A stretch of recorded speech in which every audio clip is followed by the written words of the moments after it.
एक दिन दफ्तर में बैठा था कि गार्ड का फोन आया कि सर किसी कॉलेज की लड़की आई है, कहती है कि मुझे मिला दो, मुझे काम है, क्या करूं? मैंने कहा वापस भेज दो, कहो सब मसरूफ है। कुछ देर बाद मेरी सीसीटीवी कैमरे के स्क्रीन पर नजर पड़ी तो वो लड़की गार्ड रूम के साथ नीचे बैठी थी। मैंने गार्ड को फोन किया कि ये गई क्यों नहीं। वो बोला सर बहुत शोर कर रही है कि मिलकर ही जाऊंगी, वरना 5 बजे तक यहीं बैठी रहूंगी। मैंने अपनी सेक्रेटरी को कहा कि इसे मेरे कमरे में ले आओ। वो ले आई। कमरे में दाखिल होने के बाद बच्ची ने इजाजत तलब की तो मैं एहतरामन खड़ा हो गया और इससे बैठने को कहा। इस पर एक नजर डाली तो सफेद यूनिफॉर्म में थी और यूनिफॉर्म पुराना होने की वजह से प्लॉट माइल था। जूतों पर मट्टी थी और जोगर भी शायद आखिरी मराहिल में थे। देखने में लगता था कि बच्ची काफी पैदल चल कर आई है। चेहरे की तरफ देखा तो होंठ खुश्क और माथे पर दुपट्टे के नीचे पसीन निशानात गर्मी और मट्टी की वजह से थे। बच्ची निहायत खूबसूरत थी। मौसम की तमाज़त से इसके गाल सुर्ख हो चुके थे, या शायद दफ्तर में अजनबी माहौल में हिम्मत करके आ तो गई थी, मगर घबराहट की वजह से ऐसा ही था। मैंने उठकर इसे एक गिलास पानी दिया जो इसने शुक्रिया अदा किया और पी लिया। जी बेटा, क्यों फसाद कर रही है, क्या बात हुई है? मैंने पूछा। वो बोली सर मुझे पता चला है कि एनजीओ बच्चों की तालीम के खर्च उठाती है, इसलिए आई हूँ। मैंने कहा हर एनजीओ ये काम नहीं करती, बल्कि मखसूस इदारे ऐसा काम करते हैं। लेकिन क्यों? वो बोली मुझे पढ़ना है और मेरे बाबा के पास पैसे नहीं है। मुझे हर हाल में अपना बीबीए मुकम्मल करना है और एमबीए भी करना है। मुझे पैसे चाहिए। मुझे इस एनजीओ का पता दे जो पढ़ाए और फंड दे। उन दिनों बलूचिस्तान एजुकेशन इंडोरमेंट फंड का क़याम हो चुका था और इसका सेक्रेटरी मेरा पुराना दोस्त था, लेकिन मुझे नीचे के स्टाफ की हालात का इल्म था, इसलिए मैं इस बच्ची को वहां धक्के खाने नहीं भेजना चाहता था। तो मैंने इस बच्ची से कहा कि तुम चाय पियोगी? इसने इस बात पे सर हिलाया। मैंने चाय मंगवाई और बिस्कुट भी मंगवाए। वो बिस्कुटों पर टूट पड़ी। चाय पीने के दौरान वो कहने लगी सर अगर आप मुझे सेमेस्टर की फीस दे दें तो मैं आपके ऑफिस में बिला मुआवजा काम करने को तैयार हूँ। मैं ये सुनकर मुस्कुराने लगा। वो हलफनामे पर दस्तखत करने के लिए तैयार थी। मैंने इससे पूछा कि तुम्हारे बाबा क्या करते हैं? वो बोली आईजी ऑफिस में होते थे, अभी रिटायरमेंट ले ली है। कहते हैं मेरे पास जो था खर्च कर लिया, अब बेटियों को पढ़ाने के पैसे नहीं है। मैं सोच में पड़ गया कि आईजी ऑफिस का बंदा ऐसा कहे ये कोई 2 नंबरी होगी बच्ची की, वरना बाप ऐसा क्यों कहेगा। दूसरा मैंने सोचा कि ये बच्ची जज्बाती है, शुक्र है कि ये मेरे पास आई। अगर किसी और के हत्थे चढ़ती तो शायद आमदन का कोई और जरिया सिखाता और इनकी आंखों की चमक अब खत्म हो जाती। मैं बहाना बनाते हुए बोला मैं अपने साहब से पूछ कर आता हूँ और तुम्हारी क्या मदद कर सकते हैं, मैं अभी तुझे बताता हूँ। कुछ देर बाद मैं कमरे में आया और इस बच्ची से कहा कि साहब कह रहे हैं कि वो बीबीए की फीस मुकम्मल करा देंगे, लेकिन शर्त यह है कि कल आपके अब्बू आए और मुझसे मिले और साथ ही फ्रेश फीस स्लिप भी लाए। वो तो खुशी से खड़ी हो गई। ठीक है सर। इसकी मासूमियत मुस्कुराते हुए और निखर कर सामने आ रही थी। मैंने अपनी सेक्रेटरी को आवाज दी कि शाहिदा ये बच्ची कल आएगी, इसको मुझसे मिलवा देना, इसका कॉन्टैक्ट नंबर ले लो। मेरा ये पैमाना था कि अगर कल अपने बाप के साथ आती है तो ठीक है, वरना जो दिल में आए करती फिरे। दूसरे दिन में 11 बजे ऑफिस आया तो मेरी सेक्रेटरी ने बताया कि सर वो बच्ची 10 बजे से अपने वालिद के साथ हमारा इंतजार कर रही है। मैंने कहा उसे बुलाओ। इसका वालिद एक सुलझा हुआ पंजाबी उर्दू स्पीकिंग बंदा था। तारुफ पर पता चला कि वो किसी ओहदे पर आईजी बलूचिस्तान के साथ काम कर रहा था। ये उन दिनों की बात है जब क्वेटा के हालात खराब थे। स्कूलों में तराना तक नहीं पढ़ाया जा सकता था कि पाकिस्तान दुश्मन स्कूल पर कोई शरारत न कर दे। लिहाजा इन हालात में एक आखिरत को तरजीह देने वाले नॉन लोकल बंदे का गुजारा बहुत मुश्किल था, जिसका नतीजा ये निकला कि कई मर्तबा वो और इसका खानदान नाने शबीना का भी मोहताज रहा।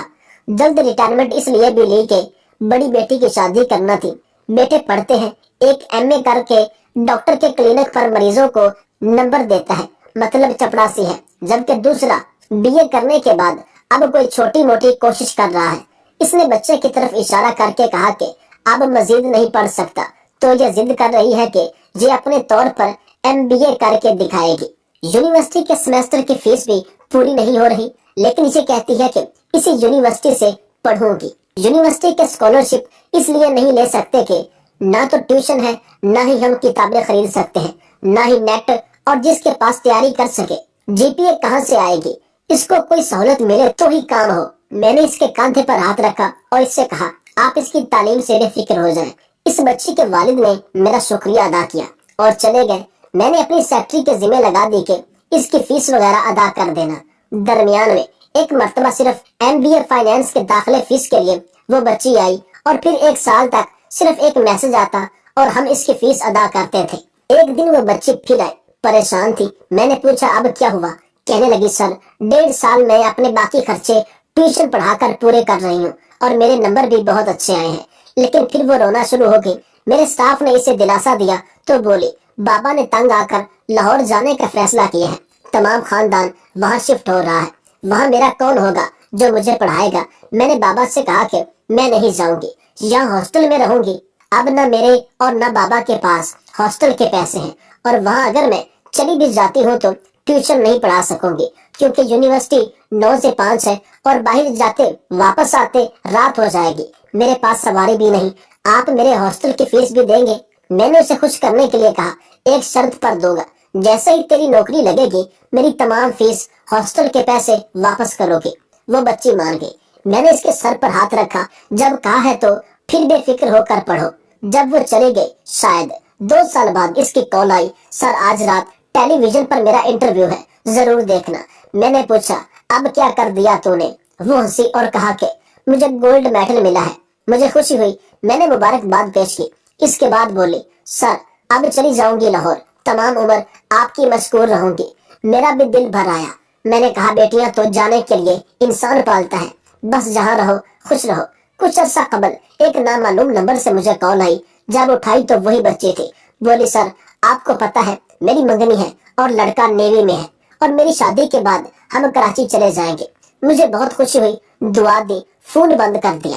یہ بچی کشمیری پنجابی فیملی سے تھی، لیکن قدرت کے کھیل دیکھو گے، بچی نے اپنا جہیز خود محنت کر کے پرائیویٹ ملازمت کر کے بنایا تھا، اور ایک اچھے سلجھے ہوئے محبت کرنے والے شاندار مستقبل رکھنے والے بندے نے اسے اپنی دلہن بنایا۔ دونوں ہنسی خوشی زندگی گزار رہے تھے کہ ابھی چند ماہ ہی گزرے تھے کہ کراچی کے سٹریٹ کرمنلز نے موبائل وغیرہ چھینتے ہوئے مزاحمت پر نوجوان کو گولی مار دی۔ یہ بچی اب بیوہ ہو چکی تھی، شاید اس کی عمر 25 یا 26 سال ہوگی۔ مجھے شدید صدمہ پہنچا۔ خیر میں زندگی کے معمولات میں الجھتا گیا، اور اس دوران 15 سال کا عرصہ گزر گیا۔ فروری کی 12 تاریخ کو دوپہر کا کھانا کھا کر لیٹنے لگا تو واٹس ایپ پر گھنٹی بجنے لگی۔ کال برطانیہ کا کوڈ دکھا رہی تھی۔ اتنے میں فون بند ہوا اور میسج آیا السلام علیکم، میرا نام بطول ہے، کیا آپ مجھے پہچانتے ہیں؟ میں چونک پڑا، کیونکہ شاید ان 15 سالوں میں جب بچی نے مجھے یاد کیا ہوگا مجھے یہ یاد آتی رہی۔ ایک انجانی خوشی میں نے اس سے پوچھا بطول جو کوئٹہ میں ایم بی اے کر رہی تھی؟ اس نے کہا جی سر میں وہی بطول بول رہی ہوں۔ آپ کو پتا ہے مجھے آپ بہت دنوں سے یاد آ رہے ہیں۔ میں نے آپ کے دفتر فون کیا، انہوں نے بتایا کہ آپ کو نوکری چھوڑے ہوئے کافی عرصہ گزر چکا ہے۔ پھر میں نے ان سے آپ کا کانٹیکٹ مانگا تو انہوں نے ڈھونڈ کر دیا۔ سر آپ سے بات کر کے بہت اچھا لگا۔ یہ سب وہ ایک سانس میں بول گئی۔ میں نے پوچھا کہ اب تم کیا کر رہی ہو؟ بولی سر اس وقت انگلینڈ میں دنیا کے 5ویں بڑی آئی ٹی کمپنی میں ایک اعلیٰ عہدے پر کام کر رہی ہوں۔ میری شادی بھی ہو چکی ہے اور 11 سال کی میری بیٹی بھی ہے۔ سر آپ کو پتا ہے جب میں نے پوچھا تھا کہ آپ کو پیسے کیسے واپس کروں گی تو آپ نے مجھے ایک بات کہی تھی۔ وہ ابھی بات کرتے ہوئے بہت پرجوش تھی، بالکل جیسے پہلے دن مل کر ایم بی اے کرنے کے لیے پرجوش تھی۔ میں شاید بھول چکا تھا۔ اس نے کہا کہ میں نے کیا کہا تھا؟ بولی سر آپ نے کہا تھا کہ جب پیسے آ جائیں تو کسی اور بچے کو ایم بی اے کرا دینا۔ میں یہ سن کر سوچ میں پڑ گیا کہ مجھ جیسا عیاش انسان ایسی بات کیسے کر سکتا ہے۔ خیر یہ سوچ کر خاموش رہا کہ اس وقت جذبات میں کہہ دیا ہوگا۔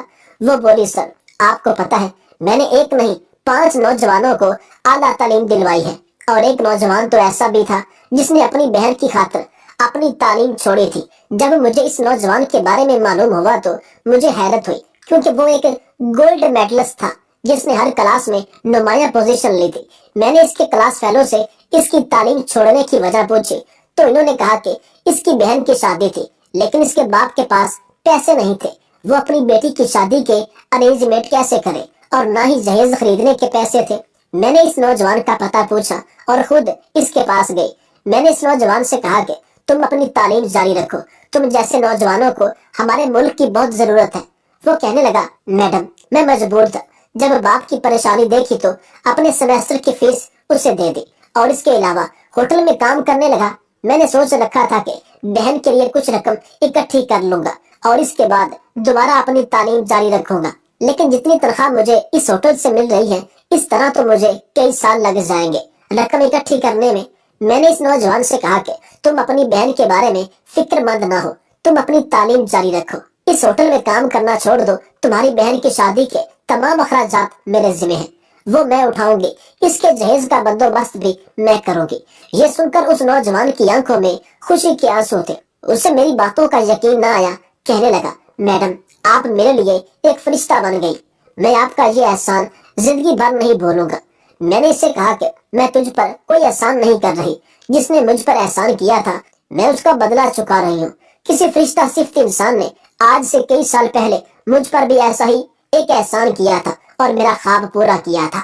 सर कुछ दिनों बाद इस नौजवान का वालिद भी मेरे ऑफिस आया। इस बुजुर्ग ने मेरा शुक्रिया अदा किया और कहने लगा, अल्लाह ताला ने मुझे 2 बेटियां अता की, एक बेटी जिसकी मैं शादी करने जा रहा हूँ और दूसरी बेटी जिसने अपनी छोटी बहन की शादी में मदद की, वो मेरी आंखों के सामने बैठी है।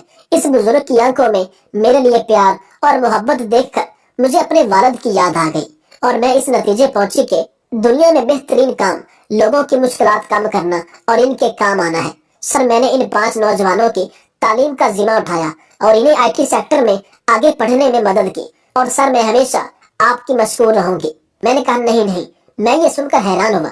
मैंने उसे दुआ दी कि अल्लाह तुम्हें कामयाब करे, अगर तुम इजाजत दो तो तुम्हारी कहानी लिख लूं। वो थोड़ा सा खामोश हो गई और बोली, मुझे 1 माह कबल ब्रेन हेमरेज हुआ है, वरना मैं खुद लिखकर पूरी जिंदगी की बातें बताती। अब मुझे इलाज के लिए जाना पड़ता है, लिख और बोल ज्यादा नहीं सकती, इसलिए दुआ करें।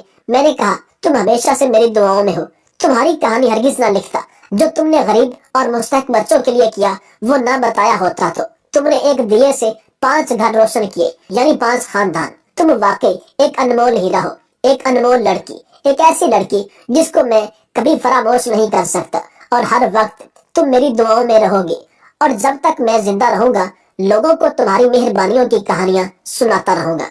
आप सब पढ़ने वाले दोस्तों से गुजारिश है, ऐसी अनमोल बच्ची बल्कि मेरी बेटी के लिए दुआ करें कि खुदारा एक सेहतमंद और बाबरकत जिंदगी नसीब करे और अब जिस जगह पहुंच चुकी है यहाँ से इसकी जिंदगी एक पुरसुकून और खुशहाल घरेलू आसानियों की हो। इलाही आमीन। और अल्लाह ताला हमें किसी भी इंसान की जिंदगी में इसकी मदद की तौफीक और जज्बा अता फरमाए ताकि एक शमा से कई शमें रोशन होती चली जाए और साकी कौसर के हौज पर इनकी मोहब्बत मुयस्सर आ जाए। आमीन।